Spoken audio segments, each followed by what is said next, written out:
I'm Monica Charette, and this is Holding the Light.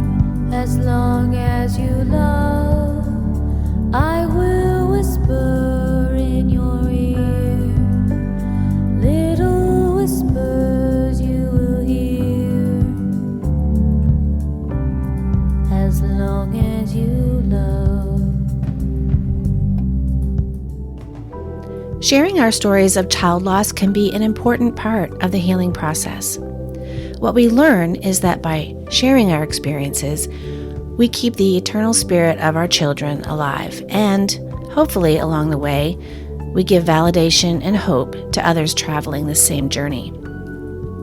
On today's podcast, Colby and I are talking with Emily Bessey. Emily is an insightful mother who, while grieving the loss of her two sons, yes, two children, Ezra and Leo, is finding space for both grief and gratitude. And she does it so intentionally without justification. I just love that about her. She also shares how just weeks after a second funeral, her heart broke, literally, and landed her in a hospital for open heart surgery. Her story of love, loss, and survival will inspire you. Emily also talks about the foundation she and her husband Ethan established called Hearts for Ezra. It's amazing. She also writes a blog about her life experiences, and she co-hosts a really funny podcast that she says allows her to be silly and get back in touch with her old self again. We'll be sure to share those links in the show notes. So let's get right to it. Today, Colby and I are holding the light with Emily Bessey. Emily, thank you so much for joining us and sharing your grief journey. This is really special, and I know there are so many layers to your experience, and I'm hoping we can kind of peel those back today, talk about them as much as you'd like, because I think you can help a lot of people in their grief journey. So Emily... Well, thank you for having me. Yes. Emily is an amazing mom to two beautiful daughters, and also very much still a loving mom to her two sons, and who you're not walking with her on this earth, but who are still very much part of her life. So we're happy to have you here to talk about that. The passing of your son, Ezra, in particular, kind of inducted you into this club that no one wants to belong to. Can you tell us, in your own words, what happened with Ezra? Yeah. So Ezra was born actually right on his due date, May 30th in 2012. It was like a beautiful, perfect birth. I worked as a doula actually around that time and saw lots of births, and I always, was envious of the moms that had what they described as beautiful births. And Ezra was just really that. And he was totally healthy when he was born. He passed all of his newborn screens. And it wasn't until he was about 4 months old and we had moved from Austin, Texas to Maine. We had just moved to Maine, and I was starting to notice that he wasn't meeting developmental milestones. And we had a brand new pediatrician that we brought him to as we had just moved here to Maine. And the pediatrician was also concerned and wanted us to set up an appointment with a pediatric neurologist. And he wouldn't give me any information because he didn't want me to Google stuff. As we all do. Yeah, exactly. But he did tell me that he thought it was in the wheelhouse of muscular dystrophy. Mm-hmm. And so we got an appointment very quickly down in Portland with a specialist. And he confirmed our absolute worst nightmares that Ezra was born with a terminal, at the time, genetic disease called spinal muscular atrophy. And the neurologist that we saw did not have the best bedside manner, and very bluntly told us that it's unlikely that Ezra will live to see his second birthday. And we're at this meeting holding our beautiful little baby, who at that point was just 4 months old, with this bright red hair and these big warm brown eyes. And he's laughing and looking up at us as we're holding him. And this doctor, who we had never met before, is giving us this horrific news. I honestly don't know how we drove home from that appointment. but somehow we did. And it just became every day was like a battle to try to find somebody in the world that could help us with our son, find some sort of treatment or medication or voodoo or anything that would help us save our child. Um, and thankfully, over these many years, there has been more developments in the treatment area for spinal muscular atrophy, but it just came too late for our family. And you've done And a lot of so advocating for that since too, right? yes. So we started an organization called Hearts for Ezra. We started, it was with our pediatrician, and we, just did fundraisers to try to help raise money for a cure because there really was nothing. We even brought Ezra down to like Boston Children's. They had what's like an SMA, which is spinal muscular atrophy clinics. And after a couple times, the doctors there, the pulmonologists and the nutritionists and all these different specialists basically said to us, like, we'll continue to see him as long as you want us to, but there's really nothing that we can do for your child. And so, at that point, it was just kind of like, we have to give him the best life that we can. And to us personally, it was much more important that he have quality of days rather than quantity of days. We were not interested in doing extreme measures to keep him alive. We felt like that he was ours for as long as we could have him, but we didn't want to spend those days in a hospital. We wanted him home with us, with our daughter. We had an older daughter. Our daughter Daisy was just 3 at this point, and we just wanted to make memories together as a family. And so that's what we tried to do as much as we could. And So you really the doctor, coordinated like palliative care at that point? yes. So we Yeah. were under hospice care. So we had a nurse that would come and do checkups. And from what we understood, the babies that were born with this type of SMA do great until they don't. And it kind of sneaks up on you. So that was both like helpful, but also traumatizing to learn, because every time I put him down for a nap or every time we, he didn't really sleep through the night ever. But anytime he would fall asleep, I was just always panicked. Like, what is he going to wake up? Like what's going to happen next? Yeah, so it was in February, early February, February 5th, that he eventually did die. And it was honestly like very peaceful. It's like he came to the world and left the world both so peacefully and so beautifully. He was surrounded by all of us and we were singing to him, and he just like at the very he was on some medication that made him sleepy towards the end. We just didn't want him feeling panicky or anything. And at one point he just like opened his eyes and like locked eyes with me, and then shifted his eyes and locked eyes with Ethan, and then he was gone. And it was just honestly like the greatest gift this little tiny human could have given us. It was just pure love. That's how I feel. It was just pure love. That's really a beautiful way of explaining how that happened. What was it really like, though, for you the first days and weeks? Because we all know how difficult those first moments are. After he was gone. Yes.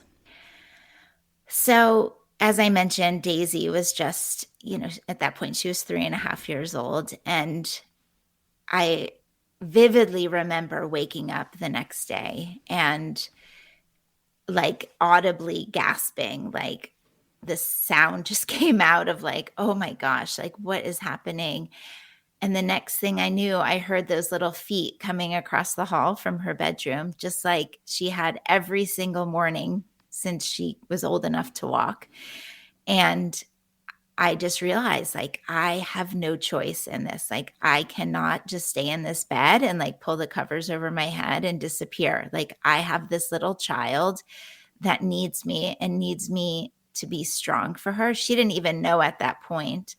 And she needs me to be present with her through this, because yes, we are going through our own immense grief, but she doesn't even understand that grief is a concept. Like we had done the best we could to kind of prepare her. But when you're 3.5, it's your baby brother. Babies don't die. It's like old dogs die. Like your baby brother doesn't. And as much as we had tried to prepare her, it's just there's no way. Even when you're a grown up, and maybe you're like helping an elderly parent at the end of their life, like there's no way to prepare for that emotionally, let alone like your child. So I remember that very vividly, even all these years later, talking with Daisy about how, we tried to be very concrete with her, and we didn't want her to have, worry about falling asleep or getting sick or something, that we always use very specific terminology with her, that Ezra had weak muscles. She understood what that meant, and that he died. We just tried to be very concrete, and we also tried to let her see us cry. That was also important to me, that she know that she could express herself and that we weren't afraid, or she wasn't going to make us sad by being sad. And Important for kids at every age, really, but especially at such a young age. yes, Trying to help her understand that. Your grief is so different when in the beginning. How do you feel like your grief has changed since then? Yeah, I saw a quote once, and I'm going to totally mess it up, but it's something like, grief is just love that has nowhere to go. And that really resonates with me. Certainly right at the beginning, the grief is overwhelming. It permeates every moment in the day. I remember feeling almost guilty if I was experiencing any sort of joy because he wasn't there, or like, Right. but I'm so sad. How can this, I don't know. It was just hard to hold both. And so I guess the way that my grief has kind of morphed is that I understand now how important it is to experience the joy of life. And also with kids, that I need to be present with them and share in their joy too, that like almost let myself feel the joy. The grief is still there. I can, I can definitely feel it every day. Maybe it's not quite as sharp as it was in those first few days of trying to, or first few, months of trying to adjust to life without Ezra. But, our family experienced so much loss even after Ezra's death, that now, like, we embrace boring.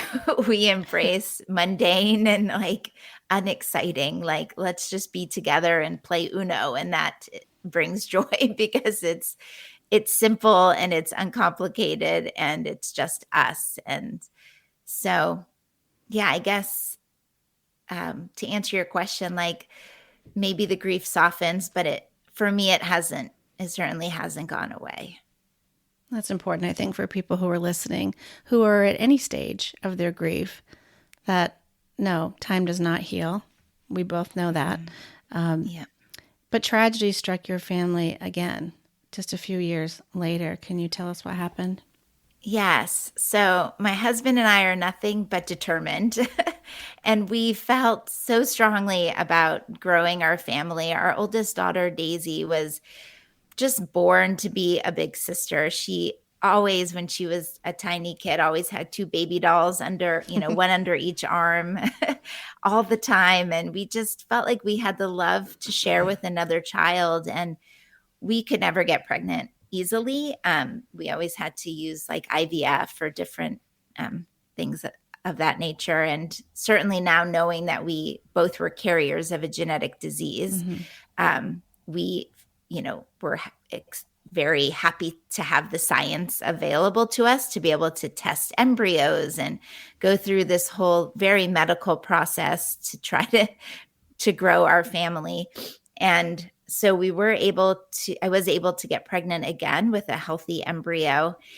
And then somehow I don't even, the universe or whatever is a very cruel place sometimes. And I ended up having a stillbirth when I was 36 weeks pregnant.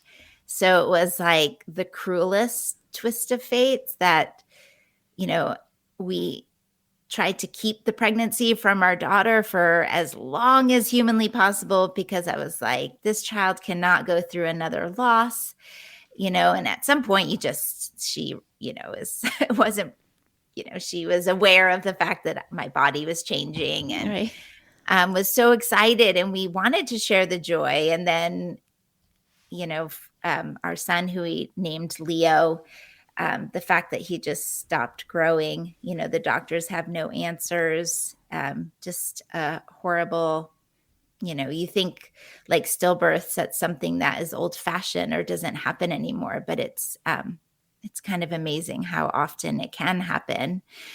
And then, so after Leo's delivery, it was about a week later, and I was just trying to like stop my milk from coming in, and we were just like daydreaming about trying to find somewhere to go warm. It was like winter in Maine. It was late January at this point. And I actually started feeling really, really horrible, and ended up having a heart attack, which I know your listeners are probably going to say, this woman has the worst luck in the entire universe. And I guess I do, because I ended up having a heart attack. And that was a result of the pregnancy. It was like a very rare condition called a spontaneous coronary artery dissection. So it's because of the hormones that your body releases during delivery, that it caused the inner lining of one of my major arteries in my heart to dissect, which kind of like if you have a tube or a hose and the inner lining peels back, it stops the flow. So that's what happened in my heart. And so I ended up having to take a very snowy ambulance ride down to Portland, and they ended up having to do double bypass open heart surgery the next day. So our family was just, in this grief and trauma tornado for a while. And people have heard about this. I mean, it's also called the broken heart syndrome, correct? So that was what they initially, when they first, so I think it's like Takasuba or something like that. But they were looking at the shape of my heart, and when your heart kind of changed shape, they call it broken heart syndrome. So they both kind of like influenced each other.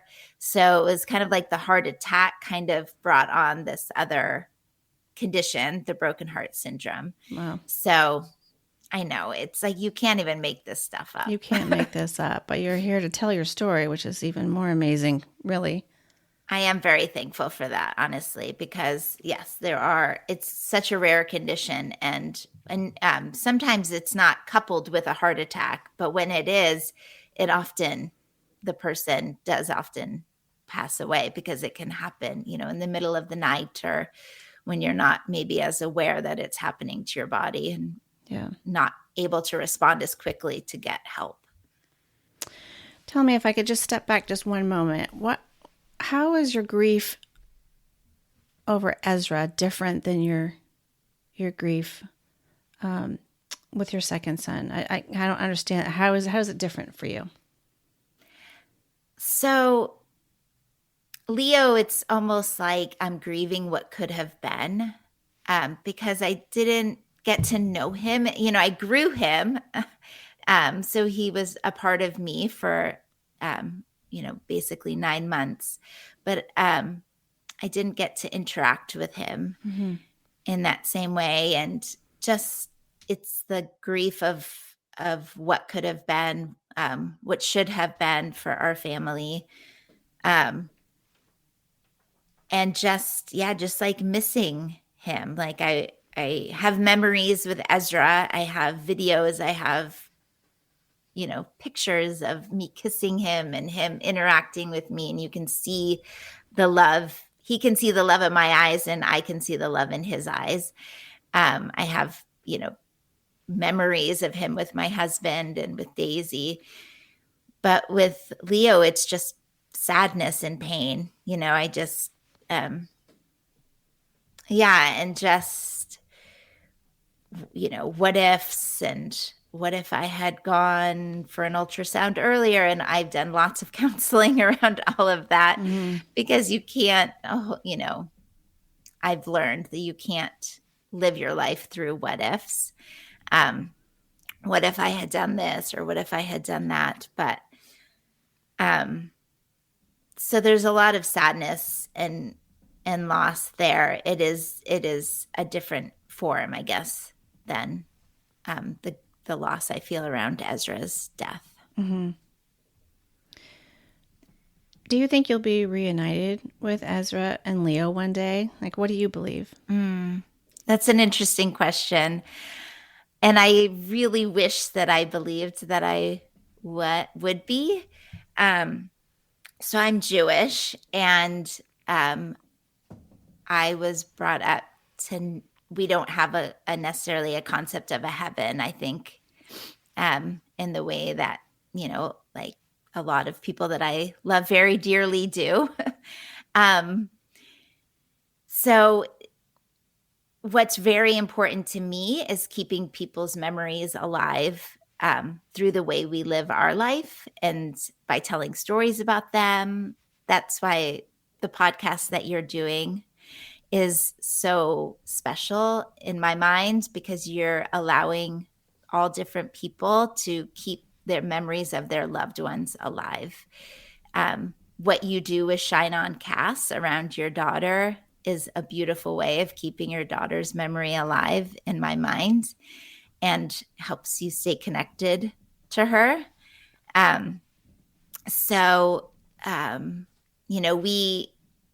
We were very intentional, as I mentioned, in describing death to our daughter.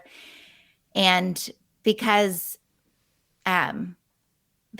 the concept of heaven isn't something necessarily that resonated with me, I just wanted to communicate with her things that felt true to me. And so we always describe to her that Ezra lives in your heart. His spirit is in your heart. And it's important that we do good things in the world and make a difference in the world, because we know that's what Ezra would have wanted us to do. And it's a good way to honor his memory, to try and just be good people in the world and make the most of the time that we have. I love that you do that. And I love that you said that out loud, because not everyone feels the same way about where their loved one is or if they'll see them again. We all have different beliefs about that. And we're all, those beliefs are so important to honor the differences. I think that is important. I agree. So what are other ways that you're doing to keep his memory alive? And are you doing things in Leo's memory? So we, as I mentioned, we have Hearts for Ezra. And for many, many years, we put on these really wonderful children's events to help raise money. We did auctions and different fundraising. We would host, our little town that we live in has like a day to celebrate the town. It's called Old Hollowell Days. And we would sponsor the children's events at the playground to honor how strong our muscles are, because people with spinal muscular atrophy, their muscles aren't strong. And they, for people who have less severe versions of the illness, a lot of them are wheelchair bound. So we did lots of activities to celebrate how strong we are. And we had magicians and music and all different, it's just a very festive, happy time. That's so awesome. And yes, so we continue to donate money to Cure SMA, which is the largest organization in the country that donates money towards research. So that is definitely a way that we like to honor Ezra. Also in Judaism, it's traditional to visit the headstones at the cemetery relatively often and bring heart rocks, or not heart rocks, but to bring a rock. So if you've ever watched like Schindler's List or which is a very sad movie, but at the end there's a portion where people go to the cemetery and they bring a rock. Yes. And yes, so it's a way to sort of represent like, I'm here, I remember you, I'm thinking of you. So when Ezra was still with us, I started a blog, and that blog was seen all around the world and just kind of had lots and lots of people that viewed it. And I had this kind of morbid, but also very special idea to have people send me heart rocks, because I've always collected heart rocks.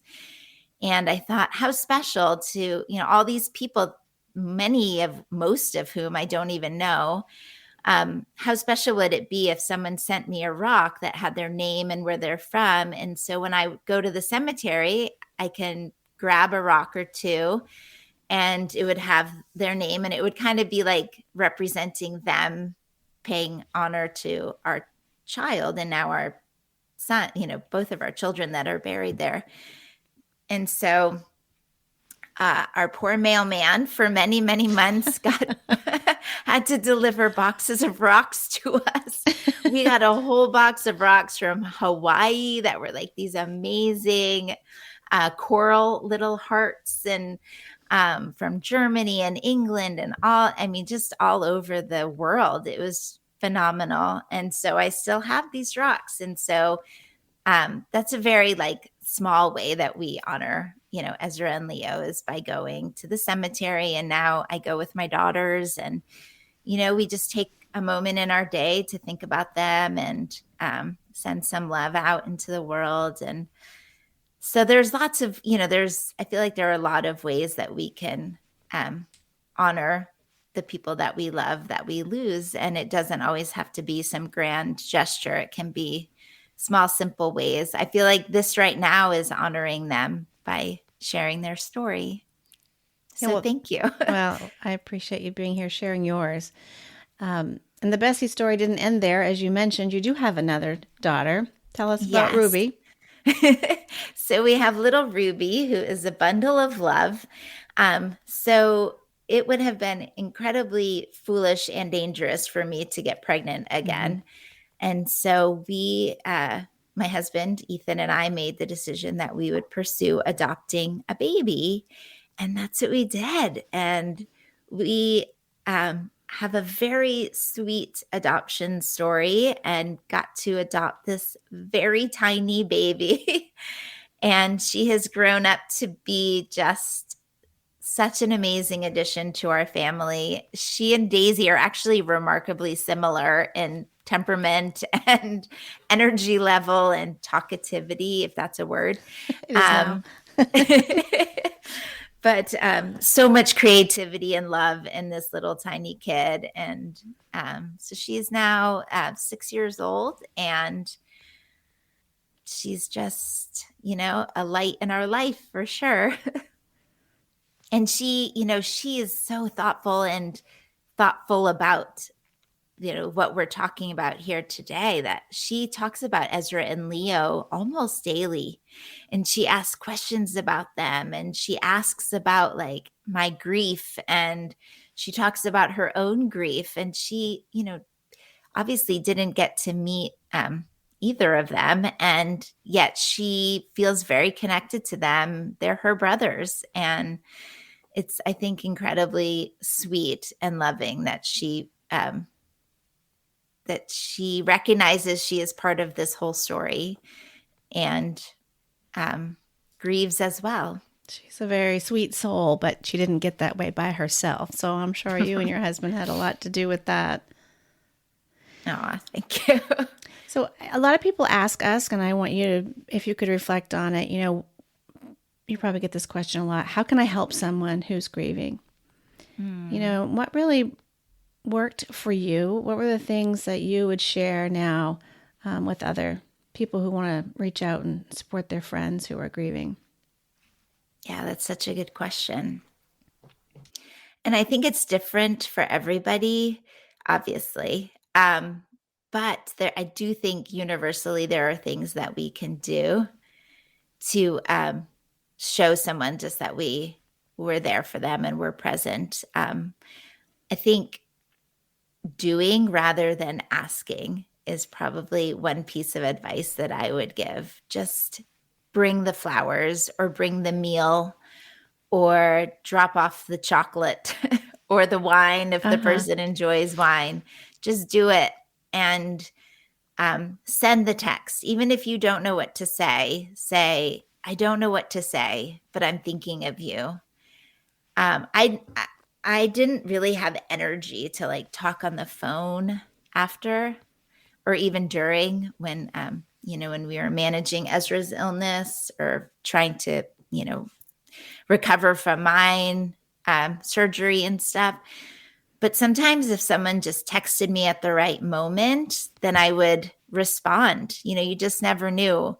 And I always appreciated friends that would check in and say, you don't need to respond. Just know that I'm thinking of you. Simple things like that. But a lot of times if you say like, what can I do to help? It's like, I don't know.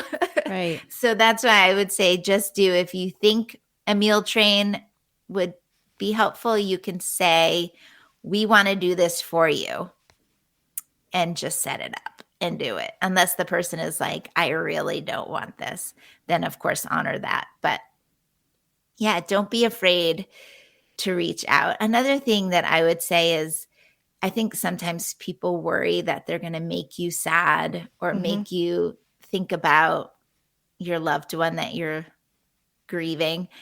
But nothing that anyone says to you is going to make you sad because you're already sad or you're already missing that person. And hearing someone ask about them is fills you up a bit because it means, oh, you remember. Like you remember, this is gonna make me cry, but like you remember that he was here. And Having somebody say it's their name, isn't it just it's I so don't know how to powerful. I don't know how to explain how that feels, but if they share their memories of them, it just I don't know. To not speak of them is actually harder. To not Agree. bring it up, to have them say their name is so important. Yeah. And I became like obsessed with like tracking down every image that exists in the world of Ezra. Like my brother came to visit, people that were close to us would come to visit to see him because we all knew that the time was limited. Mm-hmm. And I'm like, I don't care if you took like 14 of the same pictures. Like, I want to see everyone. And so sometimes I'll still get a text with like a picture that I haven't Oh, seen before. And I'm like, oh my goodness, it just really fills me up because, it's like you remember him, you were here with him.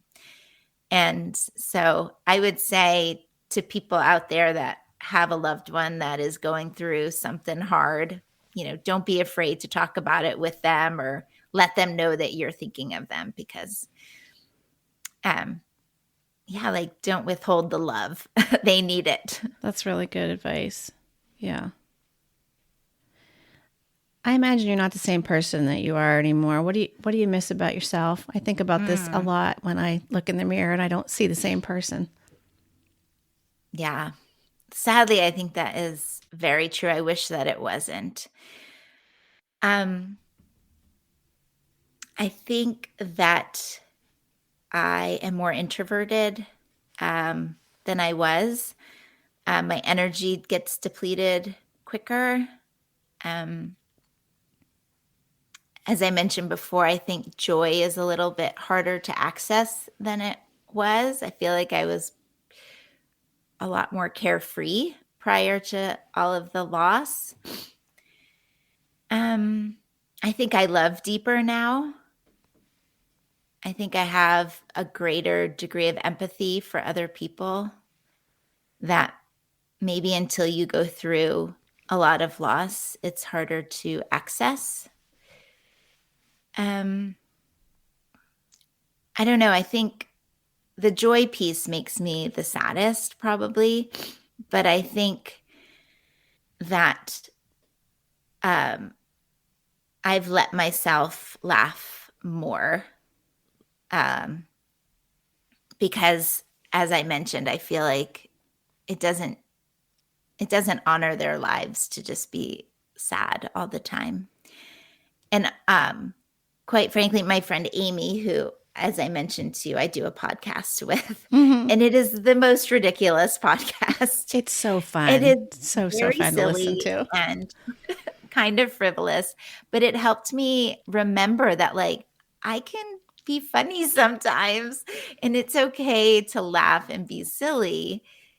I think because all of this loss happened right when we moved to a new place, Hmm. a lot of people just kind of knew us as that sad family that had really sad stuff happen to them. And they didn't have the history with us that, other friends that knew us before Ezra, they just knew us as like Emily and Ethan. And uh, so it felt good when I started the podcast to kind of tap into that silliness again.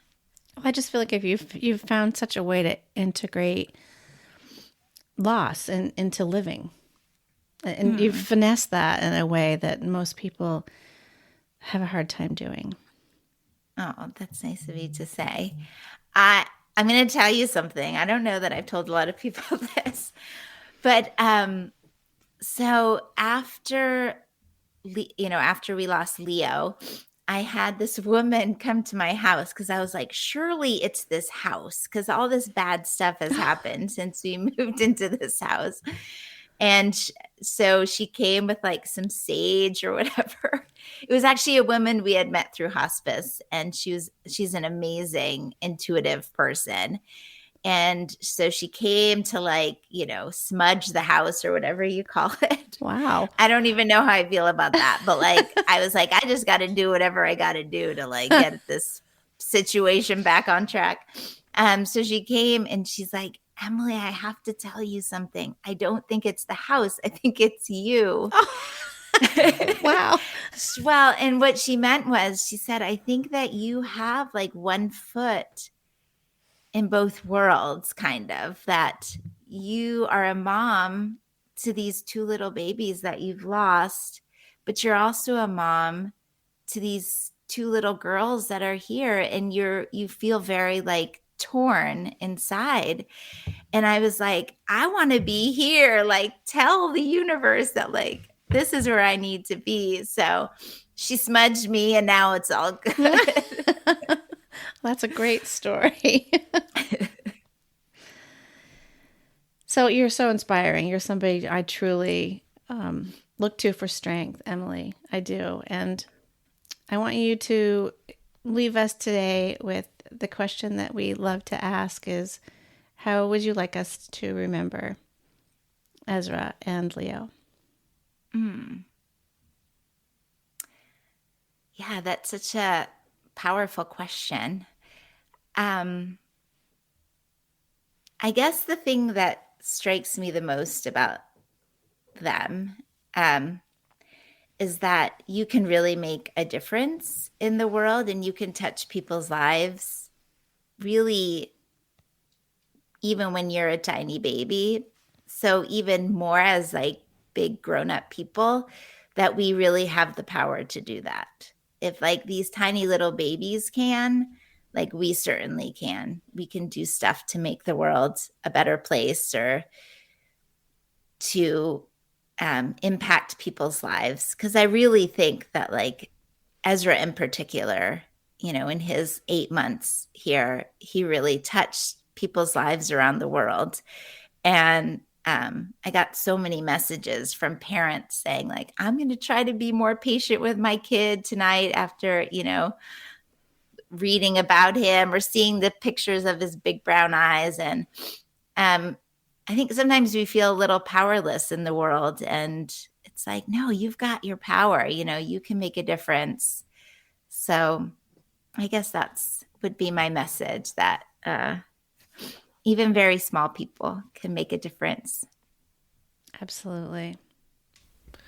Yeah, and if I could just tie something back into your quote, at the beginning about how when love has nowhere else to go, sometimes it can manifest as grief. And it made me think of another quote that I had heard a mother say to her son just weeks before she had passed. And he was questioning his mom, like, how am I going to talk to you now? What's going to change? And she said, well, my body's leaving here, but the love that I've left here, that's not going anywhere. And I think that's so interesting, and that gives me a lot of hope, because a lot of what we talked about today was what we leave behind for others.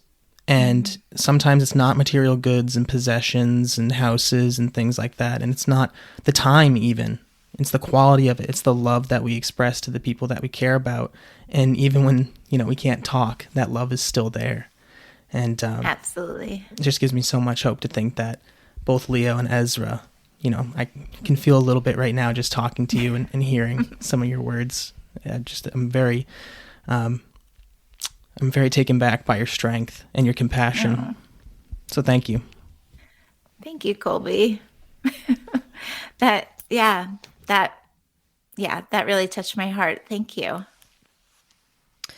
Well, again, thank you so much, Emily, for being with us, and we'll still be here holding the light with you. Thank you so much, and I will do the same for you and your family. Thank you. As long as you love.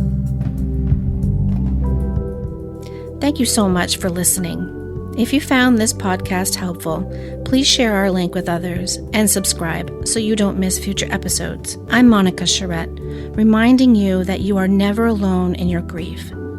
Until next time, we'll be right here with you, holding the light. As long as you love.